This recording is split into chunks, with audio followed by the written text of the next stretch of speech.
అదే మా ఉసిరి చెట్టు కాయలు కాసిన చూడండి. కాశీ ఉసిరి అంటే ఇది కాయగొండ ఉసిరి గారు చూడండి. కాశీ ఉసిరి పుల్లగా ఉంటాయి. ఇప్పుడే కోసాను నేను.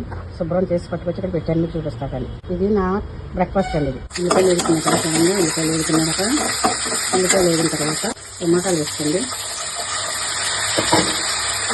టమాటాలు కొద్దిగా ఎగరాలండి.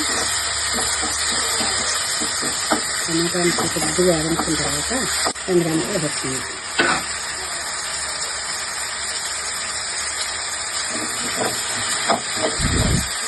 కొద్దిగా అల్లం వెల్లుల్లి పేస్ట్ కూడా వేసుకోండి. అందులోనే కొద్దిగా పసుపు, 1 స్పూను ధనియాల పొడి వేసుకోండి. వేసుకున్నాక బాగా కలుపుకోండి. కొద్దిగా ఉప్పు వేసుకోండి. కొద్దిగా కారం వేసుకోండి.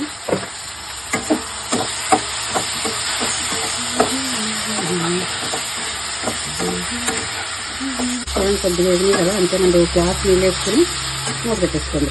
తర్వాత ఇందులో చింతపండు తీసి అక్కర్లేదండి. నేను కాశీ ఉసిరికాయలు ఉన్నాయి కదా, అవి ముక్కలు కోసేస్తాను. చాలా పులుగు. అలా అదిగో చూడండి, అయిపోయింది బెండకాయ కూర. ఉసిరి ముక్కలు వేస్తాను. అవి కాశీ ఉసిరికాయ ముక్కలు అవి చూడండి. ఎదురుగా సూపర్గా అయ్యిందండి. ఇప్పుడు మేము అన్నం పెట్టుకుని తింటాను. చూడండి, ఓకేనండి. గుడ్డు రా, అన్నం తింటావా? బెండకాయ కూర వేసుకుని తినవా? సూపర్ అండి, సూపర్ అంటే సూపర్.